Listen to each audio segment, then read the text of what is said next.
Good day, my people. Good day. I hope everyone's doing well on this good Thursday. Now, today's topic is service animals once again. You new and future Lyft drivers, this is something that you need to pay attention to. Okay. Service animals, emotional support animals, people that have disabilities that require guide dogs, service animals, or emotional support animals. These trips are unprofitable. Now, as a new and future Lyft driver, you're going to run across this often. And it's going to be a pain in the ass. Now, I don't have anything against animals, period. And I don't have anything against people with disabilities. The service animal community, emotional support animal community, the disability community that requires these type of animals feel a sense of entitlement because they've been sanctioned by the Americans with Disability Act. So this leaves them an open way to complain that they're being discriminated against. The moment, they're always on the defense. These people with these service animal, guide dogs, and emotional support animals, they're always on the defense looking for a reason to report someone for denying them entry to something or to somewhere or to something. The moment that they feel like that they're being discriminated against, they start hollering the ADA. You understand what I'm saying? You don't supposed to deny us entry. You don't supposed to stop us from coming in. Now, sometimes you be in the grocery store and they got the damn service dogs all over by the vegetables, all over by the meat. I don't care how highly trained they is. Dogs don't belong in a grocery store. Okay? They do not belong in a grocery store or a restaurant when people are eating. It's unsanitary. You have some people that get sick from seeing animals. Now I get it. You can't deny them entry into restaurants and grocery stores and all of that stuff, because the moment you do that, they become they're more of a victim than they is for what disability they have to the reason why they need a guide dog or service animal. You understand what I'm saying? The moment you deny them, here it comes, you're discriminating against me. You're this and you're that. I'm going to report you to the ADA and all this whole stuff like that. Well, hear me out clearly, service animal community, emotional support animal community. As a Lyft driver, service animal trips are not profitable for the driver. So, if I don't want a service animal in the vehicle that I'm driving or my vehicle, I'm not going to pick you up. Lyft's policy states that the drivers can reject any trip that they don't want. But then turn around and penalize you when you cancel too many trips and threaten to kick you off the platform. Okay? So if they tell you that you can reject any trip that you don't want, why can't you reject a service animal trip? Now, I get it.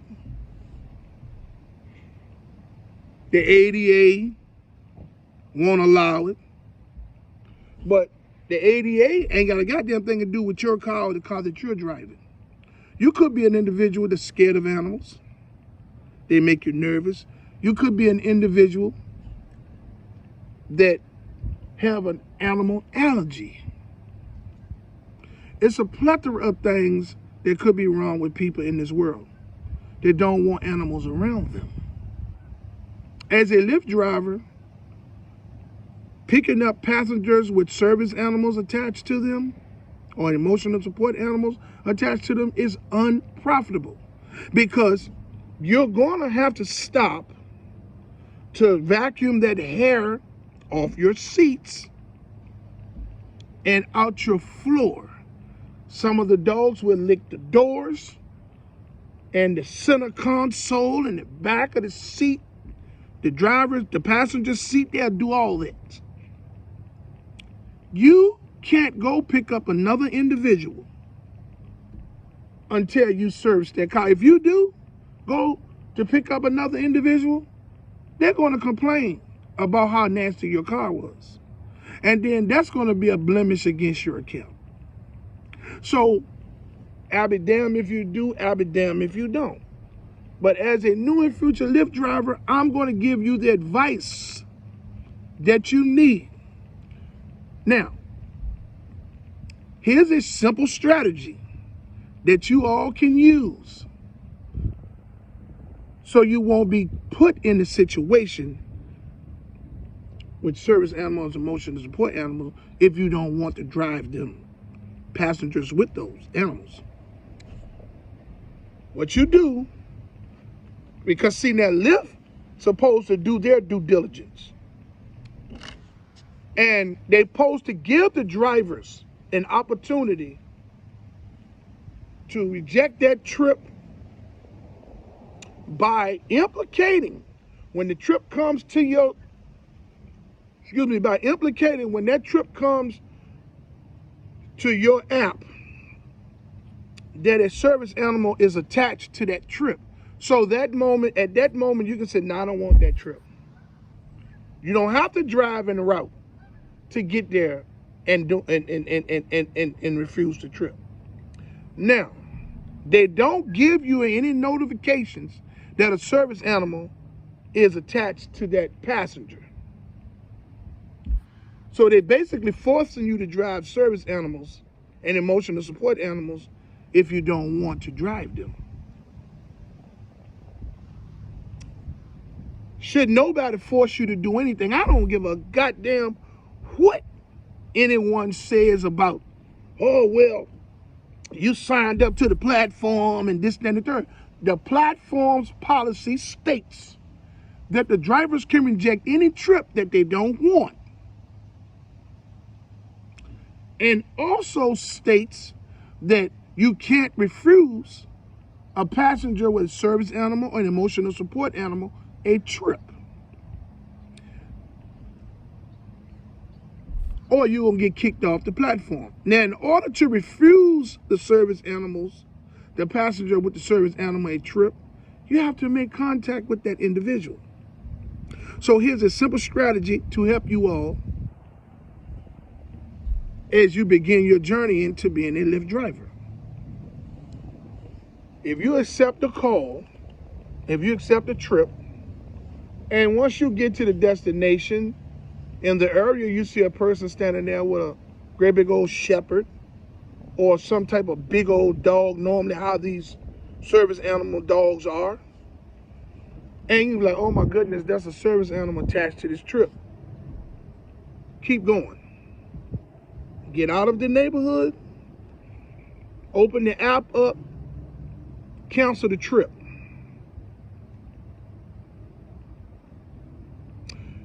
You had to go to the bathroom. You know what I'm saying?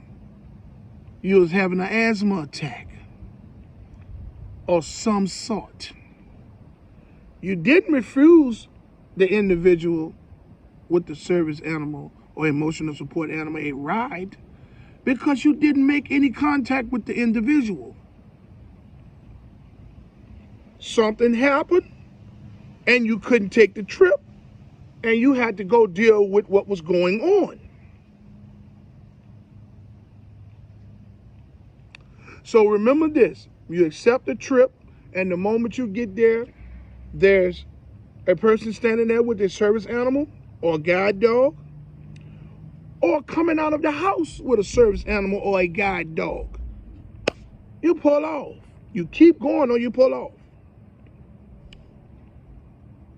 You get out of the neighborhood, you cancel the trip. You go somewhere and you park for 25 minutes or so. Then you turn the app back on and you continue to drive. Listen, I'm giving you a strategy that's going to help you. New and future Lyft drivers, you did not refuse the person a ride with the service animal or emotional support animal because you did not make contact with them. I'm telling you what millions of drivers are doing, but just won't say it. The drivers on the Lyft platform and Uber have no say-so. You can't even create a strategy for yourself to make you any decent money because of how up and down the computer algorithm is and how much money they're taking from you as a Lyft driver. I can't speak on Uber because I've never driven Uber, but I can speak on Lyft. You know what I'm saying? And for all you drivers out there, hey man, I'm doing pretty good. Kudos to you. Congratulations. But for every one of you that's making money, there's at least 50 that isn't. And it's not because of their efforts or their strategy, because again, the strategy that works for you in your area is not going to work for somebody else in their area if the demand for riders is no good. But either way you look at it, new and future Lyft drivers, service animal trips are bullshit. They are unprofitable. And at the end of the day, you're an independent contractor as a driver on the Lyft platform. You don't work for Lyft. You're an independent contractor. And anything that you do as a Lyft independent contractor, as a Lyft driver, it's just business. It's nothing personal. Excuse me, people. Excuse me. People with service animals feel a sense of entitlement because the Americans with Disability Act have instilled this in them the moment that they are appointed a guide dog, a service animal, or an emotional support animal. I sympathize with them about whatever disability it is that they have that has appointed them the guide dogs or the service animals or the emotional support animal. I sympathize with you as an individual that may be going through certain sicknesses and things of that nature. But as a Lyft driver, service animal trips are not profitable. So I don't give a damn about passengers with service animals, because you're at the end, you're going to wind up, at the end of the day, you're going to wind up vacuuming.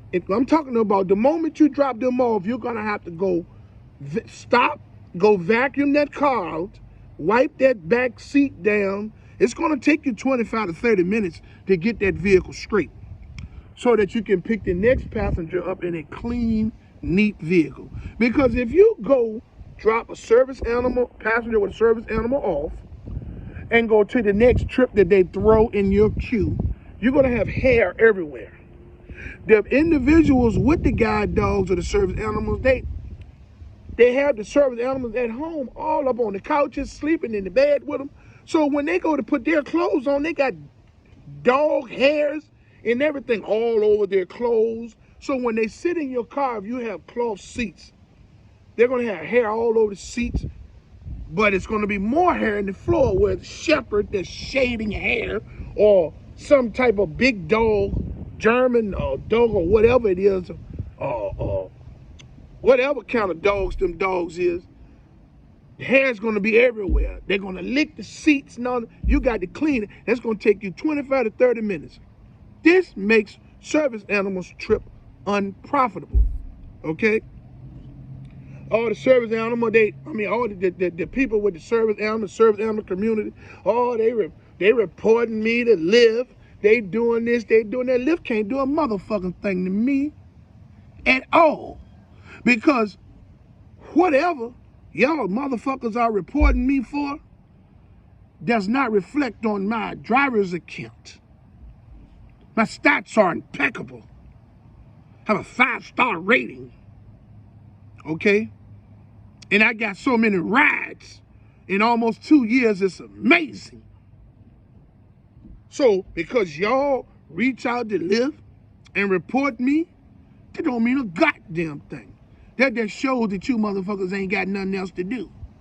Okay? Instead of trying to see what it is that I'm actually saying. This is business, this is nothing personal. So you all that's reporting me, keep reporting. I enjoy you reporting me. Lyft ain't gonna do a motherfucking thing to me because I have attorneys on my side and I'm gonna cause some great damage. So you new and future Lyft drivers, if you choose not to pick up passengers with service animals, don't make any contact. Don't roll no windows down. Don't stop in front of them.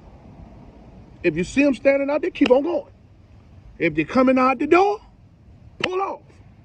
Go around the block. Cancel the trip. Cut the app off for 20 to 25 minutes. Go use the bathroom. Or let your asthma attack calm down or your anxiety. Cut the app back on and continue to drive. Okay? As a Lyft driver, I don't give a goddamn about service animals.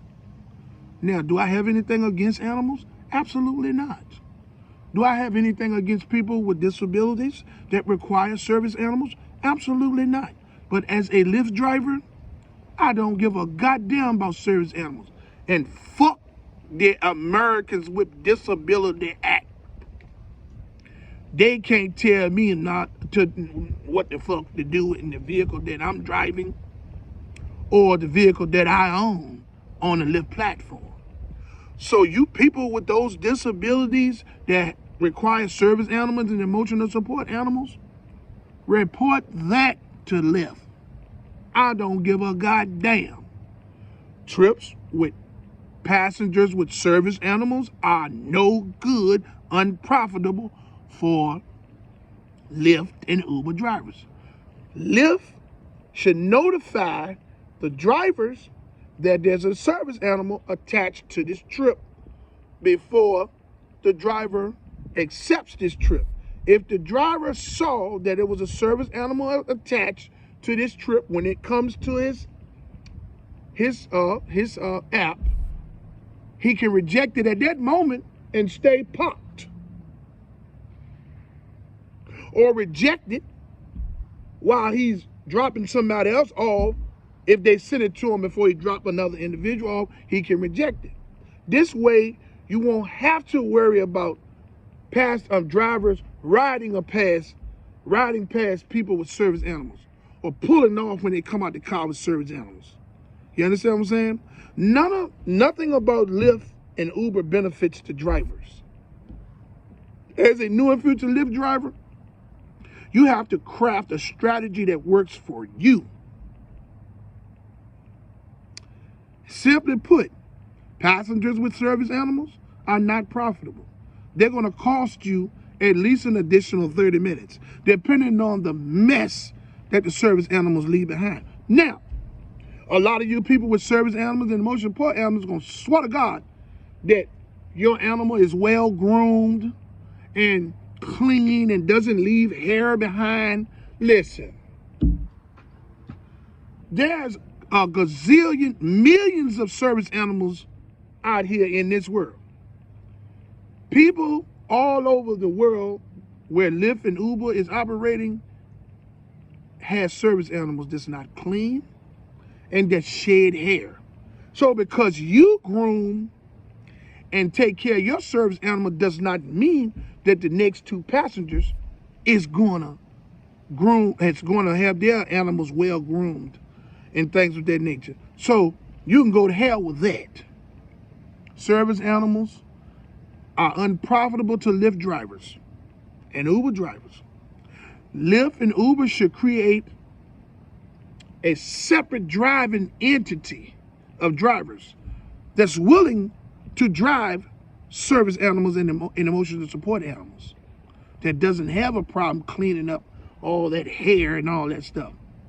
We're already not making no money. You understand what I'm saying? What you want to stop 25 or 30 minutes for? They're cleaning up behind a big ass shepherd or big ass service animal dog, whatever kind of dog it is. Huh? That's 25 or 30 minutes it's going to take out of your driving day. And just imagine if you pick up 2 or 3 of them. Oh man, shit. You ain't going to make no money because you're going to lose 30 minutes or more each time. So report that to Lyft and the ADA. My name is Rideshare RealTalk. I stand behind whatever I say 100% because I've been through it multiple times. Okay? Hey, I would like to say to all of you all that haven't subscribed to my channel, to like, subscribe, and hit the notification bell so you can stay in the loop for my latest video. Hey, I love everyone out there. I love all of you all that's in the disability community with service animals. I love you all too. You may not love me back because you don't want to see what I'm actually saying and understand it. Know why? Because you all are victims and you feel a sense of entitlement. I still don't give a damn. I love you. And even if you don't love me back, that's fine. I'm still not going to pick you up. Hey, to all of you all out there, I would like to say that I fully support the striking and protesting efforts of Lyft and Uber drivers and gig workers from city to city and state to state. Hey, I commend you all for you all's unselfish approach to fighting for change. Even if we don't get any change, hey, I commend you for your efforts. It was courageous. And I stand with you 100%. I would like to say once again that I love all you all out there in this world, and I hope y'all love me back. Until my next video, let's get this bread, baby.